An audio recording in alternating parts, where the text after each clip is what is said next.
श्री राधे राधे। भक्तों, आप श्रवण कर रहे थे श्री नारद भक्ति सूत्र। देवर्षि जी के द्वारा विरचित 84 सूत्रों में से 8वें सूत्र की चर्चा चल रही थी और वो सूत्र है 8वां, निरोधस्तु लोक वेद व्यापार न्यासः, अर्थात लौकिक और वैदिक समस्त कर्मों के त्याग को निरोध कहते हैं। त्याग का तात्पर्य यहाँ भगवान के लिए त्याग, तात्पर्य भगवान के चरणों में समस्त लौकिक वैदिक कर्मों का समर्पण कर देना निरोध कहलाता है। और निरोध की परिपूर्णता इसमें है कि समस्त कार्य शरीर, मन, वाणी, इनकी समस्त चेष्टाएं भगवान के लिए हों। जैसे शरीर में खुजली उठी, अब अंग को इसलिए मत खुजलाओ कि अपनी खुजली मिटानी, इसलिए खुजलाओ कि तुम्हें ऐसा करते देखकर भगवान मुस्कुराते होंगे। तुरंत उस समय ध्यान देना है कि हम खुजली कर रहे हैं, अब तो हमारे ठाकुर जी मुस्कुराएंगे, देखो कैसे खुजली कर रहा है। इसलिए मार्ग में बहुत सावधानी आवश्यक है। तुम निद्रा लेते हो, इसलिए तुम रात्रि में शीघ्र सो जाते हो कि ब्राह्म मुहूर्त में शीघ्र उठकर भजन करेंगे, तो तुम्हारी निद्रा भी भगवान को समर्पित हो गई है। क्योंकि इसलिए निद्रा ले रहे हैं कि हमको जल्दी उठ करके ब्रह्म मुहूर्त में भजन करना है, तो निद्रा भी भगवान को समर्पित हो गई। एक सज्जन मरुभूमि में ऊंट पर बैठकर यात्रा कर रहे थे। उनके पास एक पोटली थी। उन्हें ऊंट पर दया आई कि इस पर मेरा और पोटली का भी भार है, अतः पोटली उठा करके उन्होंने अपने सिर पर रख ली। इससे क्या ऊंट पर से पोटली का भार कम हुआ? अरे पोटली का भार कहाँ से कम हुआ? इसी प्रकार जिस पर पृथ्वी का भार है उसी पर तुम्हारा भी भार है। तो जो विश्व की समस्त स्वर्ण राशि का स्वामी है, वही लक्ष्मीकांत तुम्हारी तिजोरी में धरे धन का भी श्री स्वामी है। जिस पर संपूर्ण विश्व के पालन का दायित्व है, उसी पर तुम्हारे पालन का भी दायित्व है। और हम ये करते हैं, हमारा ये दायित्व है, हम ये करेंगे, ये सब कहना झूठा अहंकार है कि हम नहीं होते तो कैसे होता, हम ही ये करते हैं, हम करता हैं और हमारी जिम्मेदारी है, नहीं तो कौन करता, ये सब हम ही तो करेंगे, ये झूठा अहंकार भक्तों। मन पछतई हैं अवसर बीते, दुर्लभ देह पाई हरिपद भजु, कर्म वचन अरुहीते। मन पछतई हैं अवसर बीते, सहस बाहु दस वदन आदि निप, बचे न काल बलीते। हम करे धन धाम संवारे, अंत चले उठ रीते। मन पछतई हैं अवसर बीते। तो भक्तों, हम निरोध की चर्चा कर रहे थे, तो इस विषय में अगला सूत्र अर्थात 9वां सूत्र जो है, उसमें श्री नारद जी महाराज बताते हैं कि निरोध होता क्या है। वो 9वां सूत्र क्या है? तस्मिन् अनन्यता तद विरोधी सुदासीनता। तस्मिन् अनन्यता और तद विरोधीषु दासीनता च, अर्थात उस प्रियतम भगवान में अनन्यता और उसके प्रतिकूल विषय में उदासीनता को भी निरोध कहते हैं। तस्मिन् अनन्यता तद विरोधीषु उदासीनता च, अर्थात उस प्रियतम भगवान में अनन्यता और उसके प्रतिकूल विषय में उदासीनता को भी निरोध कहते हैं। बाहरी ज्ञान बना रहने की स्थिति में भी प्रेमी भक्त अपने प्रियतम के प्रति अनन्य भाव रखता हुआ उसके प्रतिकूल कार्यों से सर्वथा उदासीन रहता है। इस प्रकार सावधानी से होने वाले कर्म भी निरोध कहलाते हैं। प्रेमी भक्त के द्वारा होने वाली प्रत्येक चेष्टा अपने प्रियतम के अनुकूल होती है और अनन्य भाव से उसी की सेवा के लिए होती है। प्रतिकूल चेष्टा तो उसके द्वारा वैसे ही नहीं होती जैसे सूर्य के द्वारा कहीं अंधेरा नहीं होता, या अमृत के द्वारा मृत्यु नहीं हो सकती। ऐसे ही भक्त के द्वारा प्रतिकूल चेष्टा नहीं हो सकती है। 9वें सूत्र में देवर्षि नारद जी कह रहे हैं, और भक्तों ये भी इसका भाव हो सकता है निरोध का, भगवान का ही केवल हो जाना। एक प्रकार से समझे कि भगवान के लिए अपने जीवन को बंदी जैसा बना लेना, उनकी पहनाई हथकड़ी बेड़ी के जैसे ऐसे समझ लो कि हथकड़ी बेड़ी को विवाह के कंकण से प्रिय मानना। जैसे हनुमान जी को बेड़ी लगी हुई ना जगन्नाथपुरी में, और उसको प्यार से वो स्वीकार किया, ऐसा नहीं कि नाराज हो रहे हैं कि हमको हथकड़ी बेड़ी क्यों लगाई गई, नहीं, वो तो खुश होकर के भगवान ने हथकड़ी बेड़ी लगाया, तो ऐसे जैसे विवाह में कंकण पहना दिया गया हो, अब हाथ में कंकण पहनाया गया है तो उसको खुश होकर पहनता आदमी कि हमारे विवाह का कंकण है, और सच्चाई तो ये है कि हाथ में हथकड़ी लगी हुई है। ऐसे ही भगवान की द्वारा पहनाई गई हथकड़ी बेड़ी हनुमान जी पहने हुए हैं जगन्नाथपुरी, और खुश हो रहे हैं खूब कि हमारे कन्हैया, हमारे प्रभु ने पहनाया। तो ये कैसे हो? लौकिक और वैदिक समस्त कार्य अपनी चेष्टा मात्र, समस्त कार्य उन सारी चेष्टाएं भगवान को कैसे समर्पित हों, इसके लिए अब भगवान निरोध की दूसरी व्याख्या प्रस्तुत करते हैं।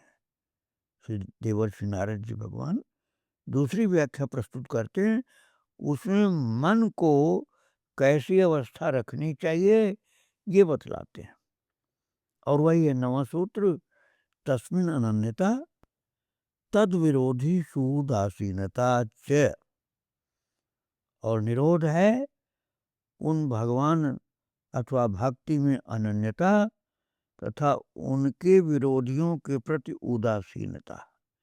सूत्र में च का अर्थ है भी, वैसे च का अर्थ और होता है, लेकिन यहाँ च का अर्थ भी आप समझिए।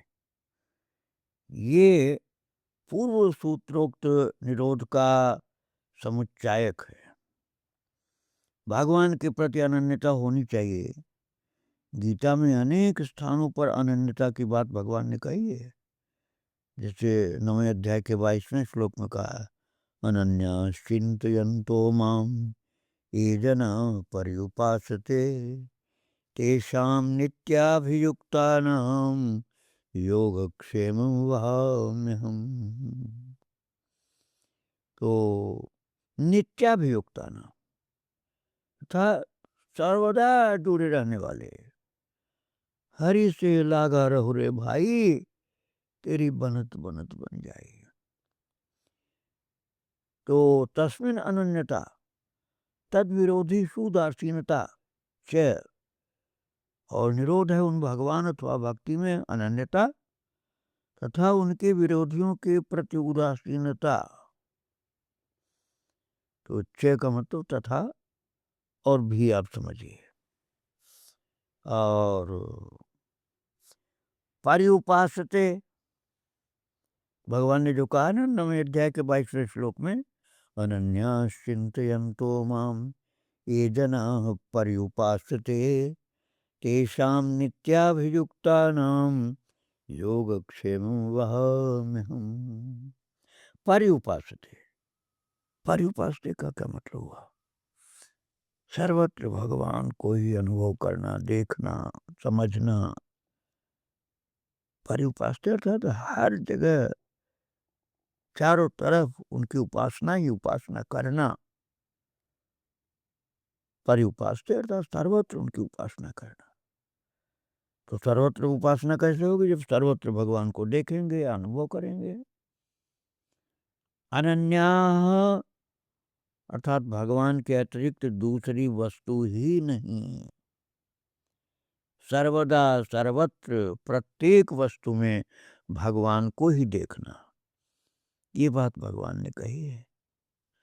पर्युपासते से सर्वत्र सब देश में, नित्याभियुक्ता नाम से सर्वदा, नित्य मतलब सदा, नित्याभियुक्ता नाम अर्थात सर्वदा सर्वकाल में, और अनन्या से सर्व वस्तु में भगवत दर्शन की बात बताई गई। अब कहो कि सर्वदा सर्वत्र सर्व वस्तु में हम भगवान को ही देखें, तो हमारी जिंदगी जो है रोजी रोटी कर सकते हैं वो कैसे चलेगी? सर्वदा सर्वत्र सर्व वस्तु में हम भगवान को देखें तो हमारा जीवन कैसे चलेगा? ऐसा पूछ सकता है सामान्य संसार में जीने वाला। कोई हमारा घर ही लूट ले जाए तो उसका उत्तर भगवान ने दिया, योगक्षेमं वहाम्यहम्। अर्थात उसकी चिंता तुम मत करो। तुम सर्वत्र सर्वदा भगवान का दर्शन करोगे तो प्रभु के लिए तुमको कितना बड़ा वचन मिला कि संसार की चिंता तुमको नहीं करनी है। योगक्षेमं वहाम्यहम्। अब उसकी चिंता तुम छोड़ दो मेरे ऊपर, वो मैं संभालूंगा, ऐसा प्रभु कह रहे हैं। तो तुम्हारे घर की रक्षा, तुम्हारा वास सकुशल रहे, इसका दायित्व अर्थात क्षेम तथा तुम्हारी रोटी चलने का दायित्व जो तुम्हारे पास नहीं है और आवश्यक है वो तुम्हें मिले। योग, इसको योग कहते हैं। इसका भार मैं ढोता हूँ। इसीलिए तो देवर्षि जी कह रहे हैं तस्मिन अनन्यता, उन प्रभु के लिए अनन्यता हो, और तद विरोधी उदासीनता, और उनके विरोधियों के प्रति उदासीनता हो। भगवान के लिए तो अनन्यता हो, और जो भगवान के विरोधी अपने को मानते हैं उनके प्रति उदासीनता हो। अब समझ लो कि ये भगवान गीता जी में जो 9वें अध्याय के 22वें श्लोक में कह रहे हैं, उसी से मान लो ये सूत्र बन गया। और इस भाव को जितना ही अच्छी तरह से आप अध्ययन करेंगे उतना ही समझ में आएगा। अर्थात बार बार बार बार बार बार शब्दों को आप ले आए मन में, बार बार बार बार शब्दों को ले आए, बार बार उसके भाव को ले आए। अनन्यास चिंतयन्तो माम ये जना पर्युपासते तेषां नित्याभियुक्तानां योगक्षेमं वहाम्यहम्। तस्मिन् अनन्यता तद विरोधी उदासीनता च। तो अभियुक्त जो नित्याभियुक्त का क्या तात्पर्य हुआ? सर्वदा जुड़े रहने वाले। और पर्युपासते का तात्पर्य हुआ सर्वत्र भगवान को ही देखना। अनन्या अर्थात भगवान के अतिरिक्त दूसरी वस्तु ही नहीं। सर्वदा सर्वत्र प्रत्येक वस्तु में भगवान को ही देखना, ये बात भगवान ने कही है। पर्युपास्ते से सर्वत्र सब देश में, नित्याभियुक्ता नाम से सर्वदा सर्वकाल में, और अनन्या से सर्व वस्तु में भगवत दर्शन की बात कही है। तो आगे का फिर चिंतन जारी रहेगा। आज प्रभु को, देवर्षि नारद जी को और सब भक्तों को प्रणाम करके यहीं विराम दिया जा रहा है। वृंदावन बिहारी लाल की जय, राधा रानी की जय। जय जय श्री राधे श्याम, जय जय श्री सीताराम। श्री राधे राधे, श्री राधे राधे। भक्तों, आप श्रवण कर रहे थे श्री नारद भक्ति सूत्र।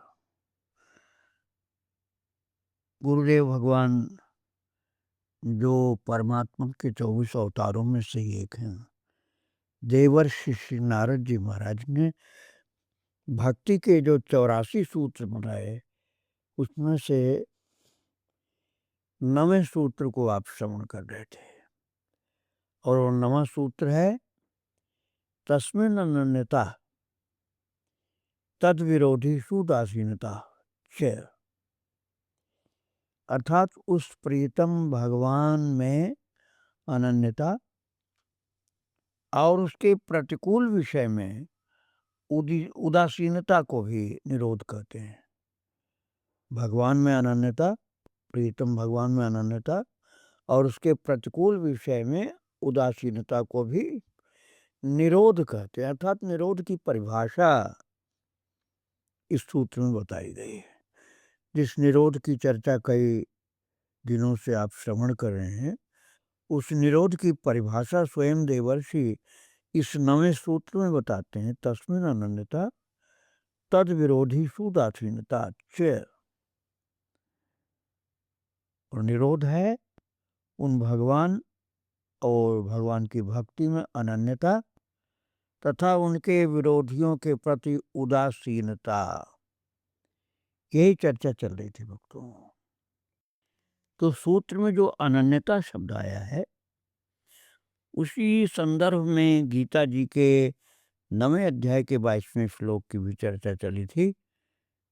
भगवान ने स्वयं कहा, अनन्याश्चिन्तयन्तो माम ये जना पर्युपासते तेषां नित्याभियुक्तानां योगक्षेमं वहाम्यहम्। तो नित्याभियुक्तानां अर्थात सर्वदा जुड़े रहने वाले, और पर्युपास्ते अर्थात सर्वत्र भगवान को ही देखते हैं जो। अनन्या अर्थात भगवान के अतिरिक्त दूसरी वस्तु ही नहीं, सर्वदा सर्वत्र प्रत्येक वस्तु में भगवान को ही देखना। ये भगवान ने स्वयं कहा महाराज गीता जी के 9वें अध्याय के 22वें श्लोक में।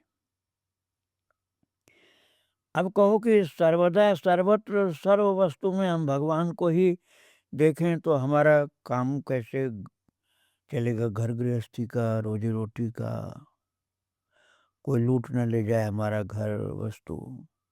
तो इसका उत्तर भगवान ने इसी श्लोक में कह दिया, योगक्षेमं वहाम्यहम्। तुम्हारे घर की रक्षा, तुम्हारा वास सकुशल रहे, इसका दायित्व अर्थात क्षेम, तुम्हारी रोजी रोटी चलने का दायित्व जो तुम्हारे पास नहीं है और आवश्यक वो तुम्हें मिले, उसका तात्पर्य योग। तो योग और क्षेम, इसका भार मैं ढोता हूँ। प्रभु ने कहा वहाम में हम, योगक्षेमम वहाम में हम का तात्पर्य मैं ढोता हूँ इसका भार। एक पंडित जी श्री हनुमान जी को कथा सुनाते थे। उनकी लड़की विवाह के योग्य थी। उसके विवाह के व्यय के लिए पंडित जी को, पुराने जमाने की बात है वक्त, तो 1000 रुपयों की आवश्यकता थी। मंदिर में कोई श्रोता तो आता नहीं था, बहुत छोटा सा मंदिर कहीं निर्जन स्थान में था। किंतु पंडित जी नियम पूर्वक विश्वास से हनुमान जी को कथा सुनाते रहते थे। 1 महीना बीत गया, अचानक मंदिर में आवाज आई आकाशवाणी की, कल तुम्हें 1,000 रुपए मिलेंगे, अर्थात 1,000 रुपए मिलेंगे। पंडित जी का ध्यान तो कथा सुनाने में था, कथा सुनाने में लगे हुए थे मन से। उन्होंने ये आकाशवाणी नहीं सुनी। ये लीला थी वास्तव में कि उनको सुनाना नहीं था। सुनाना किसको था? एक बनिया आया था, उसको वो आवाज सुनानी थी।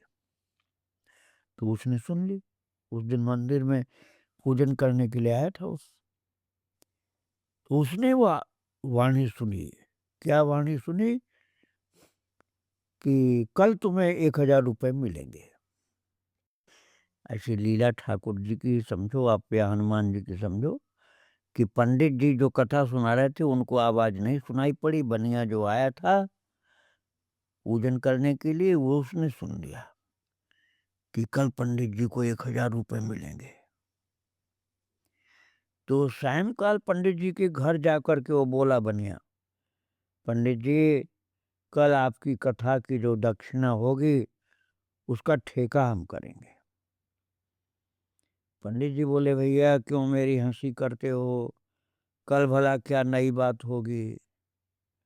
वहां कौन आता है जो पैसा देगा? तो बनिया बोला, आप 500 रुपए में ठेका कर लें, मैं आज आपको 500 रुपए दे दूं, तो कल कथा में जो चढ़े वो मेरा। तो पंडित जी को बोला क्या आपत्ति थी, क्योंकि कोई वहां आता ही नहीं था, तो वहां 500 रुपए भी मिलने की गुंजाइश नहीं थी। तो घर आए 500 रुपए उन्होंने रख लिए कि 500 तो मिल रहा है, वहां पता नहीं कुछ मिला कि नहीं मिले। तो दूसरे दिन बनिया भी कथा के समय मंदिर में गया। उसने सोचा कुछ बिजनेस बन जाए, क्योंकि आवाज हुई कि 1,000 रुपए मिलेंगे। तो मैंने तय कर लिया है कि जो चढ़ेगा तो मैं लूंगा, 500 आप ले लो। और कथा के समय वो पहुंच गया था, देखा कोई भी आदमी नहीं। पंडित जी ने सोचा बहुत बढ़िया हुआ कि 500 मिल गए मुझको, अभी यहाँ कौन चढ़ाने वाला है। तो कथा समाप्त करके पंडित जी पोथी ले करके घर चल दिए। अब 1,000 रुपए तो मिले नहीं, 500 दे दिया चतुर बनिया ने कि 1,000 मिलना, 500 हम दे देंगे, 1,000 हम ले लेंगे। तो अपने 500 रुपए भी खो जाने के क्रोध से बनिए ने महाराज हनुमान जी को एक लात मारी। किंतु हनुमान जी से भक्ति तो थी नहीं, प्रेम तो था नहीं, वो तो वहां भी अपना धंधा करने गया था। और उसका पैर हनुमान जी के श्री विग्रह से चिपक गया। तो रोने चिल्लाने लगा कि हमें छोड़ दो, हमें छोड़ दो। और वहां निर्जन मंदिर में कोई था ही नहीं, तो उसका रोना चिल्लाना सुनने वाला भी कोई नहीं था। गिड़गिड़ा करके बोला, झूठ बोलकर तुमने मेरे 500 रुपए तो डुबाए हो, अब मेरा पैर तो छोड़ दो। हनुमान जी को दया आ गई। बोले, मुझे ब्राह्मण को 1,000 रुपए देने हैं, झूठ में बोलता नहीं। 500 रुपए तुम दे चुके, 500 और देने की प्रतिज्ञा करो, और आज ही दे दो तो पैर छूट जाएंगे, नहीं तो फिर नहीं पैर छूटने वाले हैं।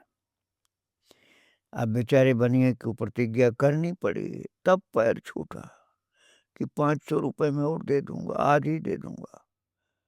उसने समझ लिया कि मैं नहीं दूंगा तो हनुमान जी पैर ही तोड़ देंगे हमारा। रुपए उसे ही देने पड़े महाराज, 500 और।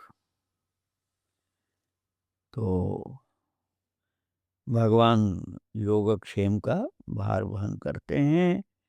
उनके भरोसे जो है वो चाहे निर्जन में हो तब भी उसको देंगे ठाकुर जी। गोस्वामी तुलसीदास जी काशी में 80 घाट पर रहते थे। एक रात उनकी कुटिया पर चोर आया, किंतु उसने देखा कि महाराज 2 युवक धनुष बांध लिए और पीठ पर तरकस कसे हुए कुटिया के समीप घूम रहे हैं। उनमें से एक श्यामल, दूसरा गौर वर्ण का। चोर लौट लौट करके कई बार आया, किंतु वे दोनों किशोर से प्रत्येक बार सावधान मिले। कई बार उनके दर्शन से चोर का हृदय शुद्ध हो गया महाराज। प्रातःकाल वो गोस्वामी जी के चरणों पर गिर पड़ा और बोला, मैं आया तो आपके यहाँ चोरी करने था, किंतु अब मुझे धन नहीं चाहिए। आपके वे श्यामल गौर धनुषधारी जो 2 चौकीदार हैं, वे कौन हैं? एक बार और उनका दर्शन करा दीजिए मुझको। तुलसीदास जी ने सोचा, मैंने इस कुटिया में थोड़ी सामग्री एकत्र कर ली है, इसलिए प्रभु को रात्रि में जागरण करके पहरा देना पड़ता है। जो सामग्री है उसमें तो रामायण ही मुख्य, और कुछ ग्रंथ हैं, कुछ सामग्री और है। तो जो सामग्री है सब उन्होंने दीन दुखियों को उसी समय बांट दी, कि मेरे सामान की रक्षा करने के लिए मेरे प्रभु को आना पड़ता है। तो श्री जगन्नाथ मिश्र की पूरे महाभारत पर टीका है। वे जगन्नाथपुरी में रहते थे। महाभारत की टीका करते समय जब गीता की टीका में वो अनन्यास चिंतयन्तो वाला श्लोक प्राप्त हुआ, तो उनके मन में आया, श्लोक में वहां में हम ठीक नहीं है। भगवान योगक्षेम दिला देंगे, दे देंगे, स्वयं भला उसे क्यों ढोएंगे? यहाँ वहां में हम की जगह ददाम में हम होना चाहिए। अतः उन्होंने वहां पर कुछ लगा दिया हड़ताल जैसा, और वहां में हम की जगह ददाम में हम लिख दिया, ददा कर दिया, वहां की जगह ददा, और समुद्र स्नान करने चले गए। मिश्र जी के घर में उस दिन आटा दाल नहीं था। एक बालक सिर पर आटा दाल की गठरी उठाए लाया, और मिश्र जी की पत्नी ने देखा कि उस परम सुंदर बालक के मुख पर चोट लगी। पूछा, तुमको किसने मारा? बालक बोला, मिश्र जी ने मारा है। पत्नी को बड़ा दुख हुआ, क्रोध आया। इतने सुकुमार बालक को मार करके घायल किया उन्होंने। बालक तो आटा डाल दे करके चला गया। मिश्र जी समुद्र स्नान करके लौटे तो पत्नी भरी बैठी थी गुस्सा में, बिगड़ पड़ी। बुढ़ापे में तुम्हारी बुद्धि भ्रष्ट हो गई है क्या? जो बच्चा इतना सुंदर, इतना सुकुमार है, तुम्हारे आटा दाल की गठरी सिर पर ढोकर लाया, उसे तुमने इतनी निष्ठुरता से मारा कि उसका मुख घायल हो गया। अब मिश्र जी को स्मरण आया कि ये बालक तो वही गीता वक्ता कृष्ण है। उन्होंने अपना लिखा, वहां में हम का जो ददाम में हम मैंने कर दिया, ददा काट काट डाला। उन्होंने अपना लिखा और हड़ताल मिटाई। और महाराज जो मिश्र जी ने ददा कर दिया तो उसको प्रभु ने मिटा दिया। तो वही कथा सा दिख रहा है। एकमात्र उस प्रभु का ही भरोसा ही, यही अनन्यता है। वही साधन करने की प्रेरणा देता है, वही बार बार वृत्ति में आता है, और वही अंत में फल बनकर सम्मुख आ जाता है। तुम बहुत बुद्धिमान हो और अपने विवेक के कारण भजन में लगे हो, ये बात नहीं है। ये तो उनकी कृपा और उन्हीं का प्रणय निमंत्रण है। तुम तो गड्ढे में गिरने ही जा रहे थे, उसने तुम्हें हाथ पकड़ करके उठाया और अब भी अपनी झलक दिखा दिया। कभी वो पत्र पुष्प बनकर तुम्हें अपने सौंदर्य से मुग्ध कर देता है, कभी कोई पक्षी, पशु, वृक्ष, बालक या देव विग्रह बन करके अथवा संत या बड़े महान पुरुष या गुरु के रूप में तुम्हारे सामने आकर के तुम्हें अपना स्मरण कराता है। और मीराबाई वृंदावन गई, महाराज उनके साथ भी ऐसी घटना हुई थी, वो मैं आपको कल सुनाऊंगा। तो कभी गुरु के रूप में, कभी संत के रूप में वो अपना दर्शन कराते हैं।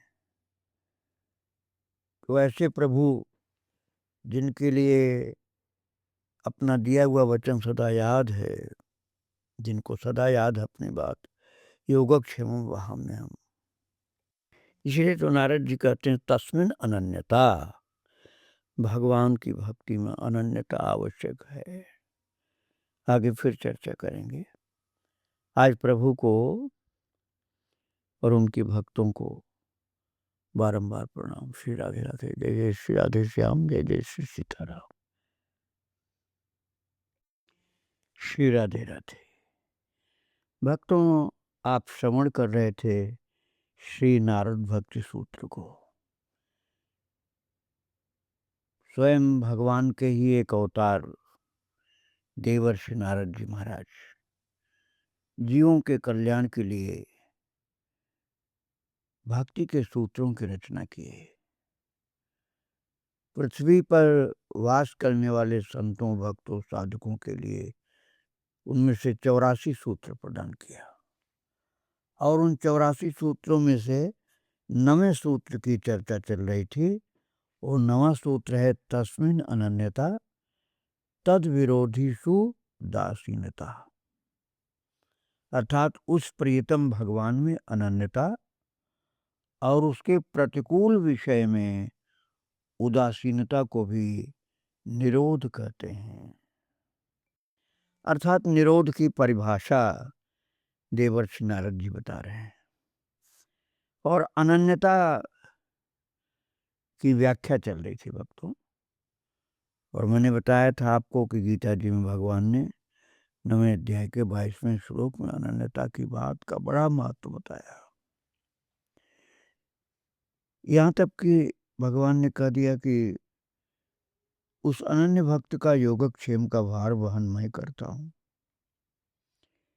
इसलिए एकमात्र उस प्रभु का ही भरोसा हो, यही अनन्यता है। वही साधन करने की प्रेरणा देता है, वही बार बार वृत्ति में आता है और वही अंत में फल बनकर सम्मुख आ जाता है। तुम बहुत बुद्धिमान हो तो अपने विवेक के कारण भजन में लगे हो, ये बात सोचते हैं, लेकिन वास्तविकता ये नहीं है। वास्तविकता क्या है? ये तो उनकी कृपा है, उसका प्रणय निमंत्रण है। तुम तो गड्ढे में गिरने ही जा रहे थे, उसने तुम्हें हाथ पकड़ करके उठाया और अब भी अपनी झलक दिखा जाता है, लेकिन वो पहचानना मुश्किल है उनकी झलक को। कभी वो पुष्प बनकर तुम्हें अपने सौंदर्य से मुग्ध करते हैं, कभी कोई सुंदर से पक्षी बनकर, कभी कोई प्यारा सा पशु, कभी वृक्ष, कभी बालक या देव का मूर्ति अर्थात श्री विग्रह बनकर, अथवा संत या गुरु के रूप में तुम्हारे सामने आकर तुम्हें अपना स्मरण कराते हैं। भक्तों, मीराबाई वृंदावन जब आई और यहाँ जीव गोस्वामी की कुटिया पर दर्शन करने पहुंची, जीव गोस्वामी ने कहला दिया, मैं स्त्री से नहीं मिलता। मीरा ने कहलाया, मैंने तो सुना था कि वृंदावन में पुरुष अकेले श्री कृष्ण ही रहते हैं, शेष तो सब उनकी प्रेयसियां हैं। वही रहती हैं यहाँ। तो यहाँ ये दूसरा पुरुष कौन आ गया? शिवजी को समय सुनते ही कुटिया से निकल करके बाहर आए, भागे हुए। क्योंकि जो भगवान में ही निष्ठावान है, उनके लिए दूसरा पुरुष तो विश्व में है ही नहीं। उत्तम पतिव्रता का लक्षण सती शिरोमणि अनुसुईया जी ने यही बताया था भक्तों, कि उत्तम के अस बस मन माही, सपने हुआन पुरुष जग नाही। यह अनन्यता है। अनन्य भक्त कहता है, तुम शेर की खाल ओढ़ करके आओ या सर्प की केचुल पहनकर, मैं सब रूपों में तुम्हें पहचान लूंगा। मैं जानता हूं कि तुम बड़े बहुरूपिया हो और तुम ही कभी पुरुष बनकर आते हो, कभी स्त्री बनकर। तुम्हारे अतिरिक्त दूसरा कोई है ही नहीं। ये अनन्यता वाली बात थी भक्तों। और इस सूत्र में देवर्षि जी कहते हैं, तद विरोधीषु दासीनता, तद विरोधीषु दासीनता, अर्थात उनके विरोधियों के प्रति उदासीनता होनी चाहिए, होती है। उनके विरोधियों के प्रति महान प्रेमी भक्त के हृदय में उदासीनता होती है। साधक के लिए भी वही अनुकरणीय है। ये प्रसिद्ध है, तजोरे मन हरि विमुखन को संग, तजोरे मन हरि विमुखन को संग, जिनके संग कुमति मति उपजत, जिनके संग कुमति मति उपजत, परत भजन में भंग, तजोरे मन हरि विमुखन को संग। जो हरि के विमुख हैं अर्थात विरोधी हैं, तद विरोधीषु उदासीनता, उनका संग तज देना चाहिए। उनका संग करने से क्या होगा? कुमति मति उपजत, मति में कुमति आ जाती है और भजन में भंग पड़ जाता है। मीराबाई ने जब पत्र लिख करके अपने ससुराल के लोगों का अपने प्रति विरोधी व्यवहार गोस्वामी तुलसीदास जी को बता करके सम्मत चाही थी तुलसीदास जी से, तो गोस्वामी जी ने यही लिखा था उन्हें, क्या? जाके प्रिय न राम वैदेही, तजिए ताहि कोटि वैरी सम, यद्यपि परम स्नेही, जाके प्रिय न राम वैदेही।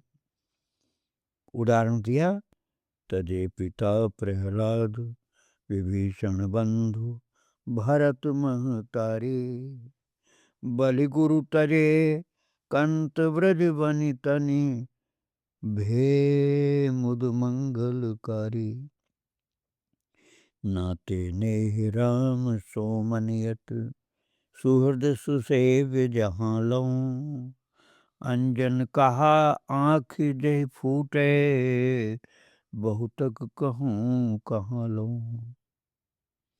अच्छा, जो भगवान के भक्ति के विरोधी हैं, क्या उनका हम विरोध करें, उनसे शत्रुता कर लें? अरे नहीं, ये नारद जी नहीं करें। नारद जी ये नहीं करें कि उनका विरोध करो, उनसे लड़ाई करो, उनसे शत्रुता करो, ये नहीं। वो तो सीधा यही बोलते, तद विरोधी उदासीनता, अर्थात जो उनके विरोधी हैं उनके प्रति उदासीन हो जाओ। उदासीनता अर्थात उनसे लड़ना झगड़ना नहीं, न उनसे प्रेम करना, उनसे दुश्मनी करना।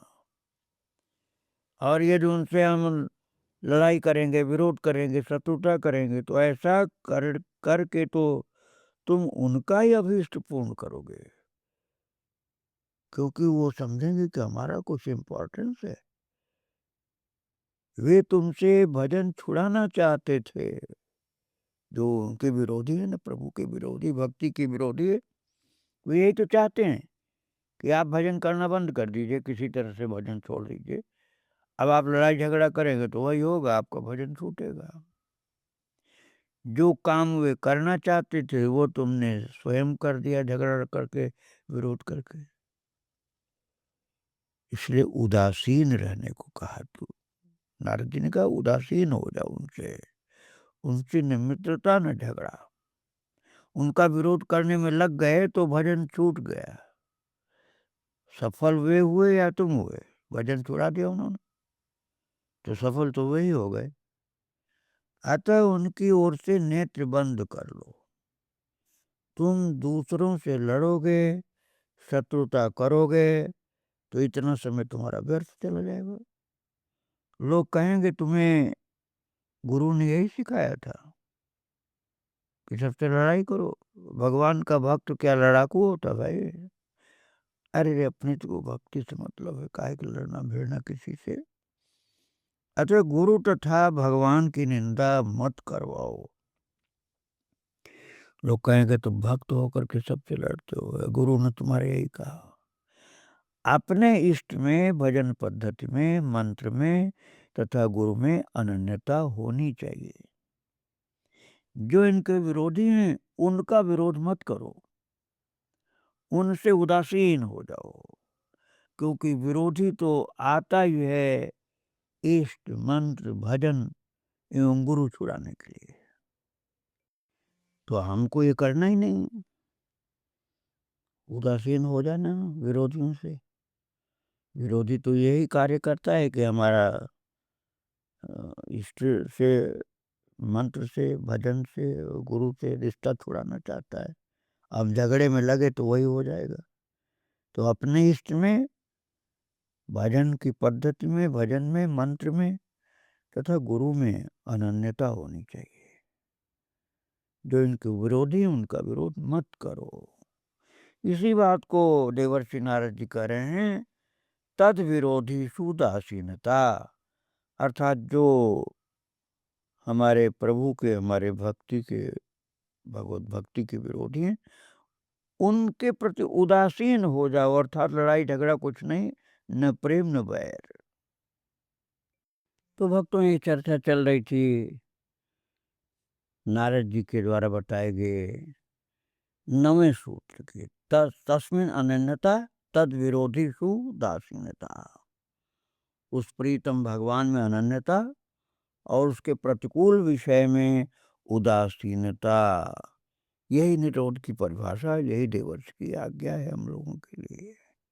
लड़ाई झगड़ा मत करो, उदासीन रहो विरोधियों से और अपने प्रभु के प्रति अनन्य रहो। तो ये 9वें सूत्र की बात थी। अब 10वां सूत्र क्या है ये देखिए आप। 10वां सूत्र है अन्याश्रयाणाम त्यागो अनन्यता। 10वां सूत्र है अन्याश्रयाणाम त्यागो नन्यता। अन्याश्रयाणाम त्यागो नन्यता अर्थात अपने प्रियतम भगवान को छोड़कर अन्य किसी दूसरे के आश्रय का त्याग कर देना अनन्यता है। देखिए पहले तो निरोध की परिभाषा की गई थी, अब जो अनन्यता की परिभाषा देवर्षि नारद जी कर रहे हैं अपने सूत्र के द्वारा, और कह रहे हैं तस्मिन् अनन्यता। पहले कहा था 9वें सूत्र में तस्मिन् अनन्यता, उन प्रभु में अनन्यता होनी चाहिए अपने प्रीतम भगवान में, और उसके प्रतिकूल विषय में उदासीनता, तद विरोधी उदासीनता। अब उस अनन्यता की परिभाषा कर रहे हैं देवर्षि जी। क्या परिभाषा है? अन्याश्रयाणाम त्यागो अनन्यता। अन्याश्रयाणाम त्यागो अनन्यता, अपने प्रीतम भगवान को छोड़कर दूसरे आश्रयों के त्याग का नाम अनन्यता है। अर्थात अपने प्रीतम प्रभु का तो आश्रय पकड़ना है और अन्य के आश्रय का त्याग कर देना है, यही अनन्यता है। अब आप समझिए, प्रेमी भक्त के मन में अपने प्रियतम भगवान के सिवा अर्थात उनके अतिरिक्त अन्य किसी के होने की ही कल्पना नहीं होती है। अपने भगवान के अलावा और किसी के भरोसे आश्रय की कल्पना नहीं होती। तब वो दूसरे का भजन कैसे करे? अपने कन्हैया के अतिरिक्त दूसरी को देखना नहीं, यही अनन्यता है। वो तो चराचर विश्व को अपने प्रियतम का शरीर जानता है, उसे कहीं दूसरा दिखता ही नहीं। जो अनुसुईया माता ने कहा ना, उत्तम के अस बस मन माही, सपने आन पुरुष जग नाही। उत्तम के मन में ऐसा बसा रहता है कि दूसरा कोई पुरुष है ही नहीं दुनिया में।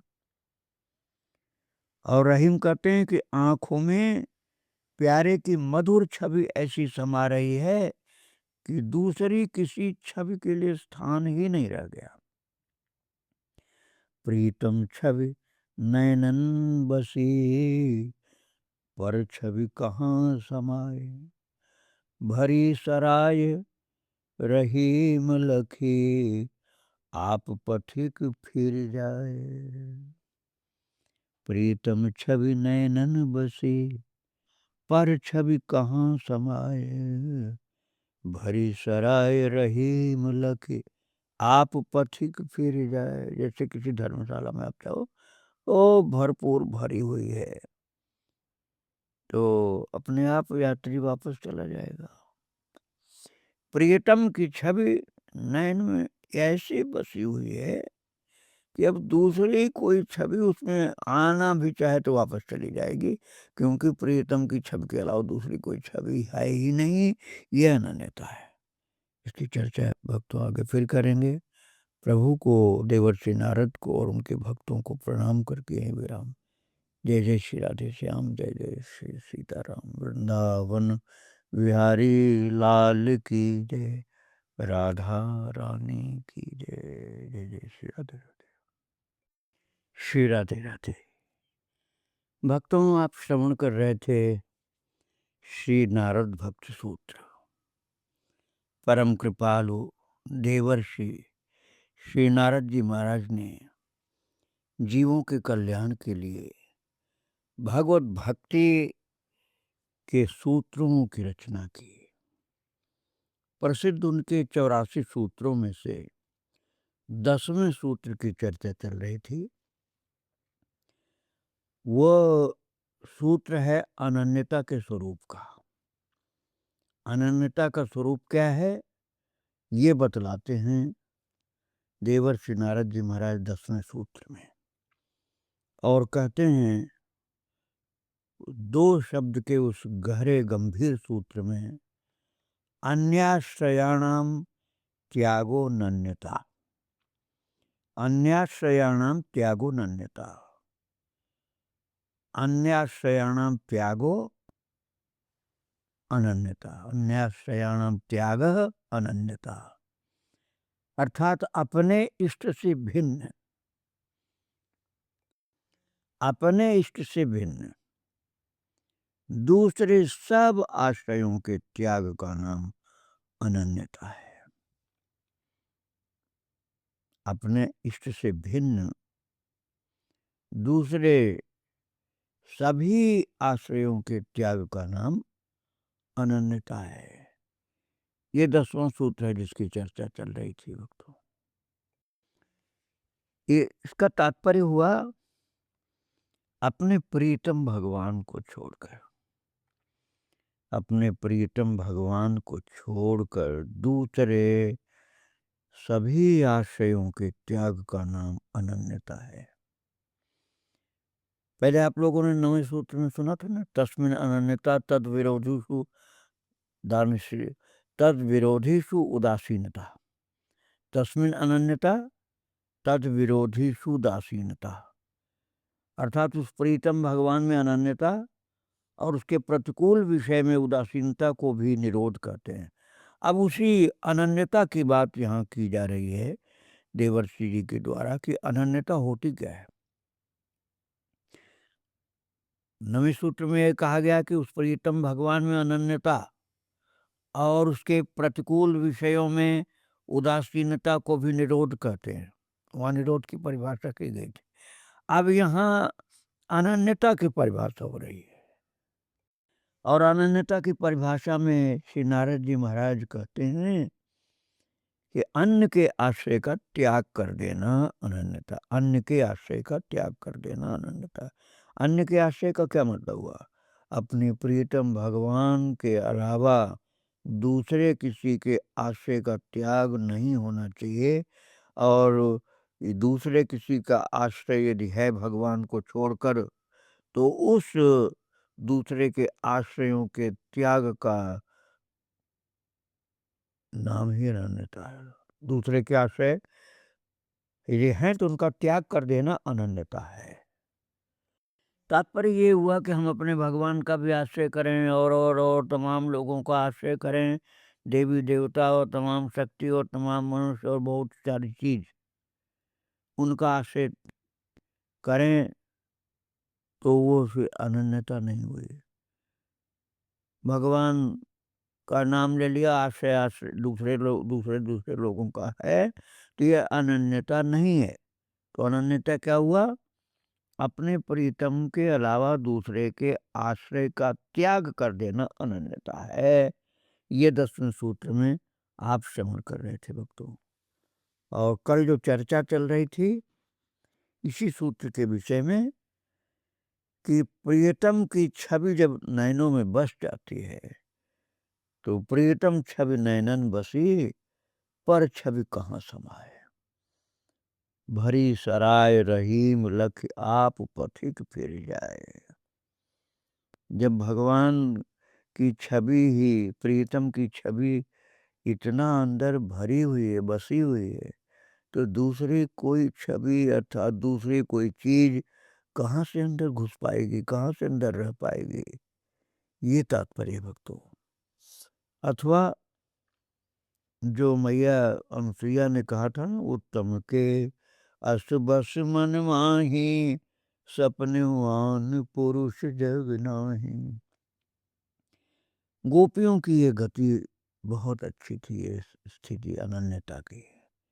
गोपियों की सर्वत्र श्याममयी चित्त वृत्ति का वर्णन करते हुए देव कवि ने कहा है, औचक अगाध सिंधु स्याही को उमड़ आयो, तामे तीनों लोक बूढ़ गए एक संग में, कारे कारे आखर लिखे, कारे कारे आखर लिखे जो कारे कागज सो, न्यारे करी बाँचे कौन जाँचे चित्त भंग में।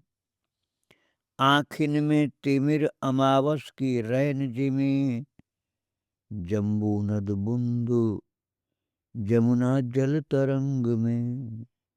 जम्बू नद बूंद जमुना जल तरंग में, यों ही मन मेरो मेरे काम को न रहो माई, श्याम रंग होय कर समानु श्याम रंग में। यदि कोई उससे दूसरी की बात कहता है,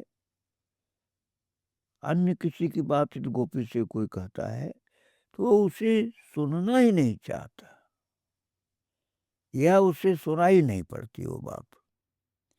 यदि कहीं जबरदस्ती सुननी पड़ती भी है, तो उसका मन उधर बिल्कुल भी आकर्षित होना ही नहीं। शिव जी की अनन्य उपासिका पार्वती जी को सप्तर्षियों ने महादेव जी के अनेक दोष बता करके उनसे मन हटाने और सद्गुण संपन्न भगवान विष्णु में मन लगाने को कहा।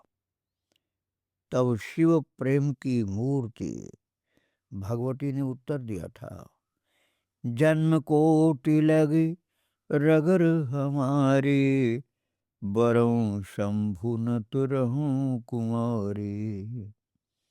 अर्थात अनन्यता ये है कि पार्वती माता अपने प्रियतम प्रभु शिव जी के लिए कह रहे हैं सप्तर्षियों से कि मेरी तो करोड़ों जन्म तक यही रगड़ रहेगी कि बरम शंभु न तो रहूं कुंवारी, हम शिव जी को भरूंगी, नहीं तो कुंवारी रह जाऊंगी। बहुत कहा सप्तर्षियों ने, अरे बहुत से अवगुण हैं उनके अंदर, विष्णु भगवान को भरो। तो पार्वती की अनन्यता की क्या अद्भुत उच्च अवस्था थी कि पार्वती माता कहती है, महादेव अवगुण भवन, विष्णु सकल गुण धाम, जेहि कर मन रम जाहि सन, तेहि तेहि सन काम। उन्होंने कहा, यदि हमारे महादेव में अवगुण बहुत होंगे, विष्णु के अंदर गुण ही गुण होंगे, तब भी जिसका मन जिसमें रमा हुआ है उसको उसी से काम होता है। कितना ही लुभाया सप्तर्षियों ने पार्वती को, लेकिन पार्वती माता ने कहा, नहीं, जन्म कोट लग रहा, अगर हमारी बरम शंभु न तो रहूं कुमारी, मेरा करोड़ जन्म तक यही रगड़ रहेगा, निश्चय रहेगा कि मैं तो शंभु को ही वरण करूंगी, नहीं तो कुंवारी रह जाऊंगी, किंतु मैं दूसरे को नहीं वरूंगी। इसको बोलते हैं अनन्यता। इसी तरह से गोपियों ने भी उद्धव जी से कहा था, उद्धव मन माने की बात, दाख छुहारा छाणी अमृत फल, विष कीरा विष खात, उद्धव मन माने की बात, जो चकोर को दय कपूर को, तज अंगार अघात, मधुप करत घर कोरे काठ में, बंधत कमल के पात, ज्यों पतंग हित जान आपनो, दीपक सो लपटात, सूरदास जाको मन जासो, ताको सोई सुहात, उद्धव मन माने की बात। इस प्रकार प्रेमी भक्त एकमात्र अपने प्रियतम भगवान को ही जानकर, उसी को सर्वस्व मानकर, जैसे मछली को केवल जल का आश्रय होता है, वैसे केवल भगवान का ही आश्रय लेकर सारी चेष्टाएं उसी के लिए करता है। इसी बात को तुलसीदास जी ने कहा, एक भरोसो एक बल, एक आस विश्वास, एक राम घन श्याम हित, चातक तुलसीदास। वो चातक की टेक की भांति केवल भगवान में ही चित्त लगाए, संपूर्ण रूप से उसी पर निर्भर करता हुआ उसी के लिए शरीर धारण करता है, जो अनन्य भक्त होता है।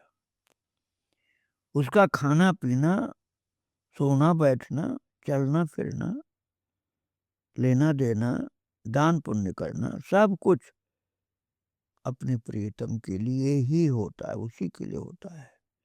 अतएव उसके समस्त कर्म उसके प्रियतम अर्थात भगवान के प्रति अनन्य प्रेम भाव से संपन्न होने के कारण स्वाभाविक ही कल्याणमय होते हैं।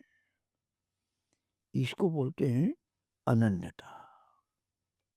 भक्तों, ये प्रेम की बात है, बहुत ऊंचे प्रेम की बात है।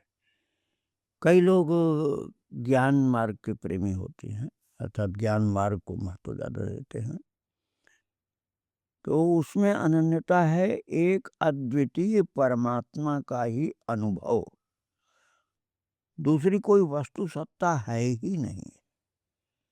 परमात्मा अविनाशी है, अर्थात काल परिच्छिन्न नहीं है, वह परिपूर्ण है, अनंत है, अर्थात देश परिच्छिन्न नहीं है। परमात्मा अद्वितीय है, अर्थात वस्तु परिच्छिन्न नहीं है। आत्मा और परमात्मा एक ही है। ये ज्ञान मार्ग की बात है, ये ज्ञान की अनन्यता का स्वरूप है। और देवर्षि नारद जी भक्ति की बात करते हैं। देवर्षि नारद जी ने यहाँ भक्ति की अनन्यता को स्पष्ट किया है कि दूसरे का आश्रय मत लो। हरि से जोर सबन सो तोर्यो, हरि से जोर सबन सो तोर्यो। संसार से वैराग्य और भगवान से राग। भगवान से राग, आसक्ति, भरपूर आसक्ति, संपूर्ण आसक्ति, भगवान से संपूर्ण आसक्ति। जैसे गीता जी के 7वें अध्याय के शुरू में प्रभु ने कहा, मयि आसक्त मन पार्थ योगम युंजन विलास। तो संसार से तो वैराग्य हो, भगवान से बहुत ज्यादा राग हो, वही अनन्यता है। दूसरे आश्रयों से मन को हटाओ, दूसरे आश्रय से मन को बिल्कुल हटा दो। और किसी को धन का आश्रय होता है, जो चाहेंगे रुपए से हो जाएगा। एक 10 वर्ष का बालक था, वो चांदी की थाली में गंगा जी की पूजा सामग्री लेकर पूजा करने गया। पूजा करके उसने थाली भी गंगा जी में फेंक दी। साथ में जो नौकर गया था वो बोला, बाबू आपने थाली फेंक दी, मुझ पर डांट पड़ेगी। बालक ने गर्वपूर्वक कहा, तुम समझते क्या हो, मैं ऐसी 10 थालियां मंगा दूंगा। ये बालक का धन मद है, धन का मद है। और धन मद से मत लोगों को ये भ्रम रहता है कि हम धन के द्वारा महात्मा को अथवा ईश्वर को भी खरीद सकते हैं। ये धन का आश्रय हुआ, ये भक्ति नहीं हुआ, ये धनाश्रय, धन का आश्रय। तो भक्तों, इस विषय में बहुत समझना चाहिए। एक भक्त गए थे ऐसे घूमने के लिए, अमेरिका गए थे। उनसे एक विद्वान ने पूछा, आपके देश अर्थात हिंदुस्तान भारत की क्या विशेषता है? तो वे बोले कि हमारे देश में एक ऐसे प्रकार के लोग होते हैं, अर्थात भक्त होते हैं, जिन्हें धन से खरीदा नहीं जा सकता, क्योंकि वे धन के आश्रय में नहीं होते, अपने प्रभु के चरणों के आश्रय में होते हैं। तो तस्मिन् अनन्यता, इस सूत्र में प्रभु ने कहा था, देवर्षि तस्मिन् अनन्यता तद विरोधी सो उदासीनता। अब यहाँ कह रहे हैं अन्य आश्रयाणाम त्यागो अनन्यता। 10वां सूत्र में नारद जी कहते हैं, अन्य के अर्थात अपने भगवान के अलावा दूसरे सभी आश्रयों का त्याग अनन्यता है। तो फिर धन का आश्रय कैसे वो पकड़ेंगे?